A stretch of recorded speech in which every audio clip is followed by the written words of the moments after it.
চাই একটা মনের মানুষ চাই, যার কাছে সব মনের কথা খুইলা বলা যায়। পুরো ক্লান্ত লাগে তাই একটা এমন বুক চাই, যেন সেই বুকেতে মাথার কে সব চিন্তা ভুলা যায়।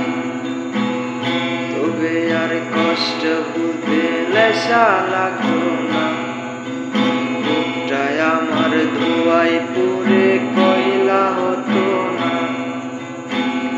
ঘুমানোর জন্য ঘুমের ভরি লাগতো না, গিটারটা ঘরের কোণে পড়ে রইতো না। ইট পাথরের শহর আমায় কঠিন করছে রোজ, তার সহজ করার জন্যই করি অ্যালকোহলের খোঁজ। ইট পাথরের শহর আমায় কঠিন করছে রোজ, তার সহজ করার জন্যই করি অ্যালকোহলের খোঁজ।